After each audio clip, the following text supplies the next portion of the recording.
The prosecutor's case collapsed the moment the witness refused to speak.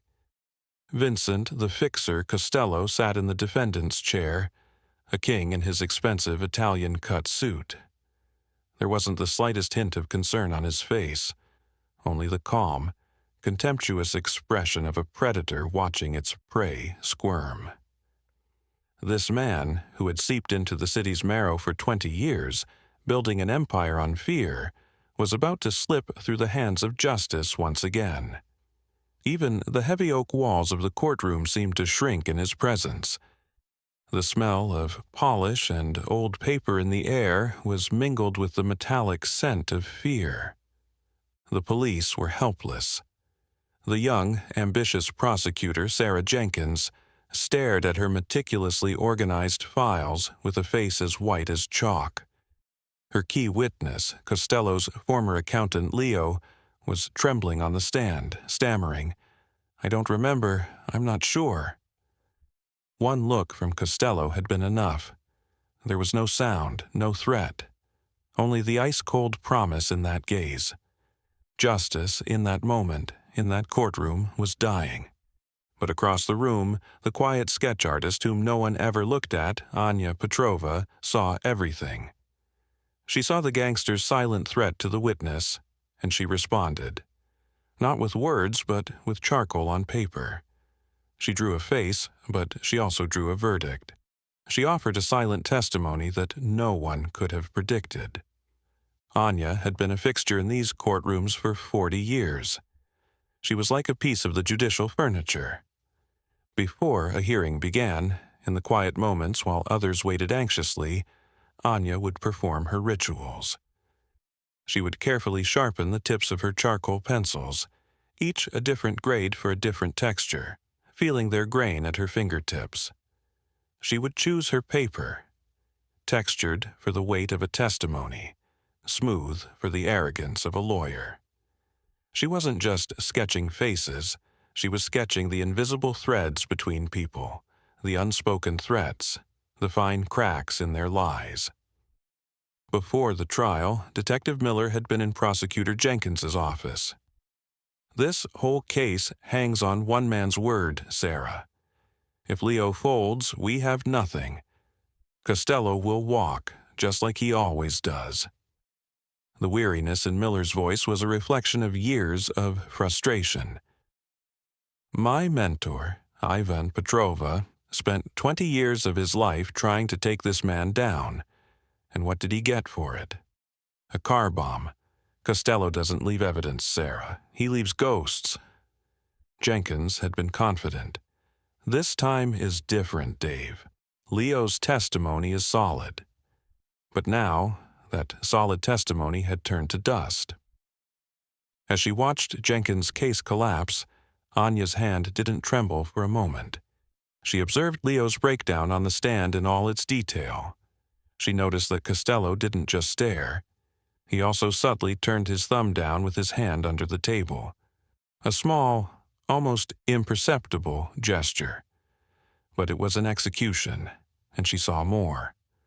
A detail no one else noticed. A man in the back row of the gallery, who looked like an ordinary spectator, subtly touched the ring on his pinky finger the moment the witness went silent. It was a confirmation, a mission accomplished signal. Anya's pencil froze. Her eyes locked onto that man. She didn't recognize his face, but she recognized the ring, the gesture. The camera of her mind zoomed in on a memory from 40 years ago. The judge, disappointed, announced a recess. As the room began to empty with a hum of whispers, Costello was slapping his lawyers' backs, celebrating his victory. During the recess, Jenkins confronted Leo in the witness room. "Leo, what happened to you? You knew everything. You told me everything." Leo was cowering in a corner, shaking. "You don't understand," he whispered. "Last week, I was in the park with my daughter. A car pulled up next to us. It just slowed down, and the man inside smiled at me. One of Costello's men, you see? They didn't say a thing. They just made sure I knew that they knew." Anya observed all of this, her resolve hardening. On a new page in her sketchbook, she began to draw. She drew the man in the gallery. She rendered his face onto the paper with cold, flawless precision, capturing the cruelty in his eyes, the arrogance in his posture. Then she focused on his hand, on that ring.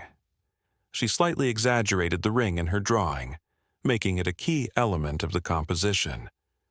Her father had taught her to draw hands. "People can control their faces, Anya," he had once said, "but the hands, always tell the truth." But she added one more thing, something only she and one other person could understand. Above the man's eyebrow, she drew a small, almost invisible scar that wasn't actually there. It wasn't a scar, it was a code, a message. It was the gamble of her life. She had condensed her father's legacy into a single stroke of charcoal. As she drew, her mind wandered through the corridors of the past. Her father, Detective Ivan Petrova, had taught her how to observe. She remembered the evenings, a young Anya watching him at his desk, surrounded by crime scene photos. "People lie, Anya," he would say, "but a chair in a room, a fingerprint on a glass, they never lie. Always watch the hands." She remembered the day he showed her his secret files on Costello. "This one is a snake, Anya," he had said, pointing to a photo of Silas.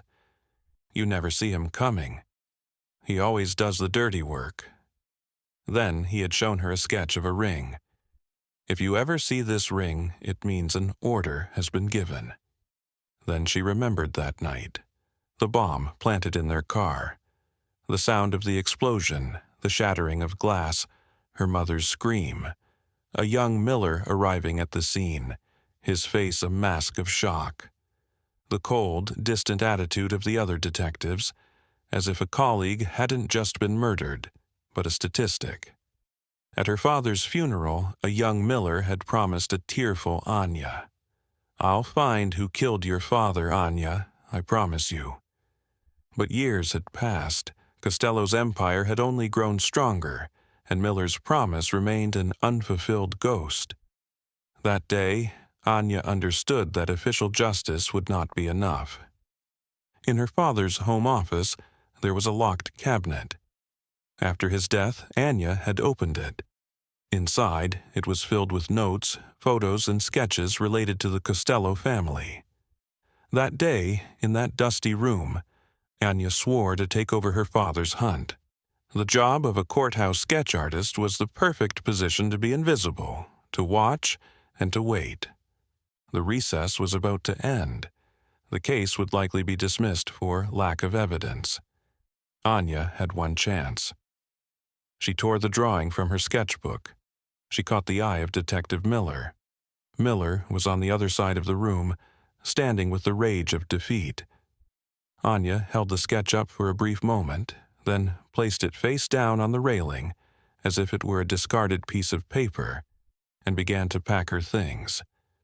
That evening, Prosecutor Jenkins was summoned to the district attorney's office. "Sarah, what was that debacle?" the DA roared. "You had one job, put Costello away. Instead, you let him humiliate this office." Sarah protested. "Sir," the witness was intimidated. "It was a textbook threat. We can file for a mistrial, investigate." The DA cut her off. "Investigate what? A look? We have nothing. The media is having a field day. You're off the case. I'm assigning it to Peterson. He'll handle the dismissal. This is a political nightmare, and you're the face of it." Sarah's protests were met by a stone wall. Her career, it seemed, was over. As he walked out of the room in frustration, something made Miller glance at the artist's abandoned spot. He saw the paper. Curiously, he picked it up. He saw the face of the man from the gallery. This was Silas, a known but untouchable Costello lieutenant. But then he saw the scar above his eyebrow. He froze. His blood ran cold. He recognized this code. It was Ivan's code. Years ago, Ivan had shown him his secret files, explaining, "If you ever see this mark anywhere, know that it's related to the old warehouse on Shadow Street." Miller ran straight to his captain's office. "I need a warrant for a raid on the warehouse." His captain scoffed. "What's your evidence, Miller?" "A sketch? Are you insane? You're becoming obsessed with this case just like your old partner was. Warrant denied."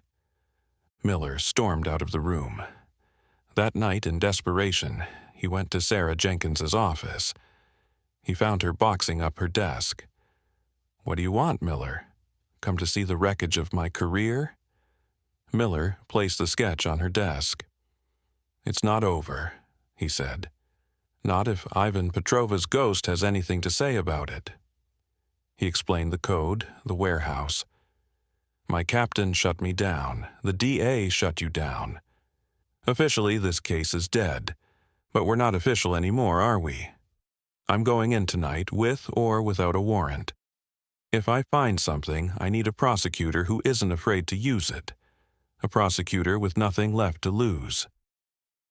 Sarah looked at the sketch, then at Miller. A flicker of her old fire returned. "Get me the evidence, detective. I'll get you the conviction." Miller called a few old-timers he trusted, men who had been loyal to his father. "We have some unofficial business tonight," he said, "for Ivan." That night, Miller and his team quietly infiltrated the warehouse. Inside, Silas and his men were celebrating the court's outcome, and at the same time destroying evidence. When Miller's team burst in, they found Silas in the act of burning ledgers that implicated Costello. The ledgers, a murder weapon from another case, and other evidence that would bring down the entire organization were seized. Meanwhile, Miller had sent another team. They needed to secure the witness, Leo. When Miller's men arrived at Leo's house, a suspicious car waiting at the corner of the street sped away. Costello hadn't wasted any time. Miller moved Leo and his family to a secret safe house that night. In the safe house, Leo was still shaking. "They'll find me," he said. Miller put a hand on Leo's shoulder. "Even," he said, "once hid a witness in his own home for 3 weeks to protect him. We won a major case because of that witness. You're doing a brave thing. Now it's our turn to protect you." Hearing Ivan's name, Leo looked up. That night, he told Miller about a second set of ledgers whose existence Costello didn't know about. The news exploded.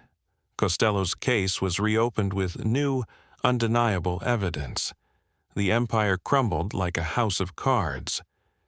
In the midst of the media storm, no one mentioned the sketch artist. Her role remained a secret. In the new trial, Prosecutor Jenkins, armed with the evidence from Silas's warehouse, cornered Costello. Anya sat in her usual spot, sketching the fall of Costello's empire.